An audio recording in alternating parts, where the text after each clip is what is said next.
All right, hello guys. Today we are talking about knee pain for hikers, and specifically we're going to be diving into 4 muscle groups which actually cross over the knee joint and then play a big role in helping support and stabilize the knee.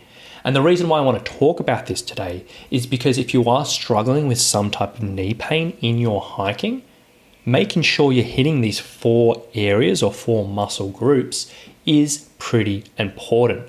And while some of it may sound familiar about what I'm talking about today, I can guarantee you one of the things I'm about to talk about you probably haven't considered before. Now, in this podcast, I've talked a lot about knee pain for hiking. Now, I've talked you through my 3-step solution. I've talked through gear strategies. I've talked through training strategies, recovery strategies, and a whole bunch of information.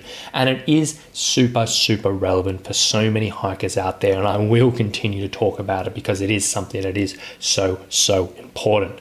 And as I've said on this podcast multiple times, strength training and specifically strengthening up the supporting structures of the knee is super beneficial for almost all cases of knee pain, regardless of what type of knee pain it is or whatever it may be. And it is almost always going to be beneficial if you can do it in a safe and specific way to help you. Now, when it comes down to the actual knee, we have 4 muscle groups which actually either cross over the knee or connect with the knee, in the sense that when you're looking at the knee, they are directly in contact with that particular joint. Now, the big ones that you often think about and are pretty self-evident, we've got the quadriceps, which are the front of the thighs, which we talk about a lot.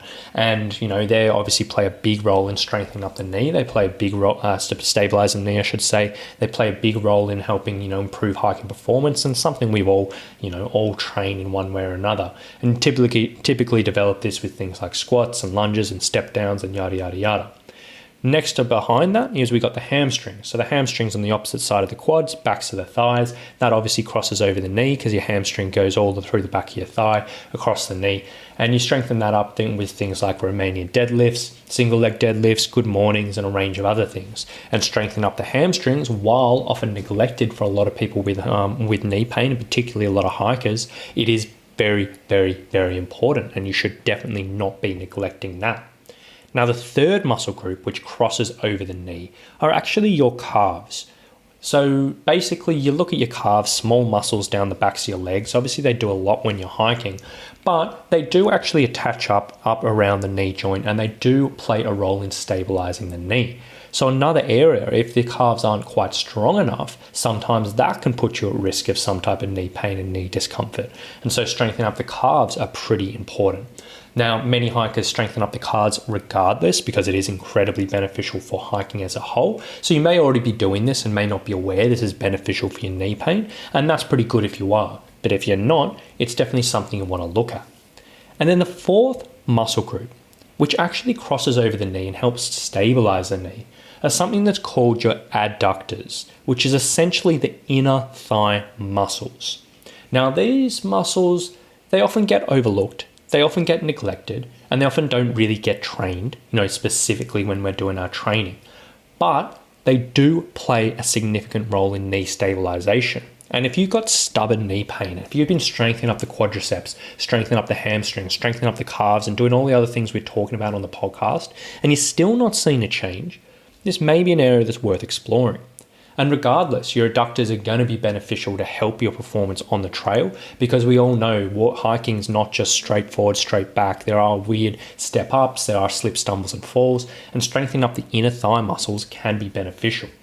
And if we get down really specifically, the gracilis, which is a muscle down through the inner thigh, actually acts over the knee and assists in flexion and medial rotation of the hip, which, if you want to get technical, which I just did, basically says is important for knee stability, and it's something we want to look at. So this, strengthening up this particular area, we want to look at exercises which, are going to do a little bit on the inner thigh. We don't have to go crazy here. We don't have to be on, the thigh master machine in the gym or anything like that. It's probably not super relevant, but you might look at doing things like a lateral step up. So instead of just doing your standard step up, stepping up, down with the step in front of you, you stand to the side of the step and you step up and down like that. And then that in itself is going to do a little bit of work on there. Or you might do something like a lateral split squat, in which you're doing like a lunge, basically without stepping out, but the legs are wide, and you literally go into a lunge, but instead of going forward, you go out to the side. Or you might be doing a stepping lunge to the side, and so step out in a lateral lunge and come back. Or you might be doing something like a Copenhagen hold, which is a little bit complicated to explain, but it's like a side plank, but you've got your legs up on a bench, and you can plug that into Google or whatever. But any of these exercises which are going to be targeting and doing a little bit with the inner thigh, it may be beneficial for your knee pain, and it may be worth exploring. And then obviously the glutes come into, and they are very important in regards to knee stability. But for what we're talking about today, they don't directly touch the knee. They are important, and we're always going to want to develop them, but they don't actually directly touch the knee, and that's what I'm talking about today. But essentially, moral of the story today is, if you are struggling with knee pain and you're trying to make a change to that with strength training, absolutely strengthen up your quads, absolutely strengthen up your hamstrings, absolutely strengthen up your calves. And if that's not working, and you've been doing it for a while, and you've been applying exercises I've been talking about, and you're still not seeing a change, you might want to consider trying to strengthen up those adductors. Everyone's a little bit different. Everyone's got different causes, but it's definitely worth exploring because it does play a crucial role in knee stability. So a bit of food for thought today, guys. A bit of extra thing to think about, and I would probably consider having to think about where you can fit some of those exercise examples into your training, because regardless whether that's going to be the issue or not for your knee pain, as I said, strengthening up the adductors is probably going to be beneficial for most hikers out there. So have a think about that. If you need a hand coming up with exercises, or you want some exercise examples from what I talked about today, you can come and find me in the Training for Hiking and Trekking Facebook group. Now, as I always say, I'm always happy to put up video examples of anything that I'm talking about in here. I'm always happy to explore subjects in a little bit more detail, and I'm always happy to expand on what we're talking about. So come and find me in the Training for Hiking and Trekking Facebook group. I'll leave a link in the show notes below. But hopefully this gives you some food for thought. Hopefully it gives you another avenue that you can potentially explore in your strength training to help with your knees. And I really do hope this helps a few people. So thank you so much for listening, and we'll talk to you soon. Bye.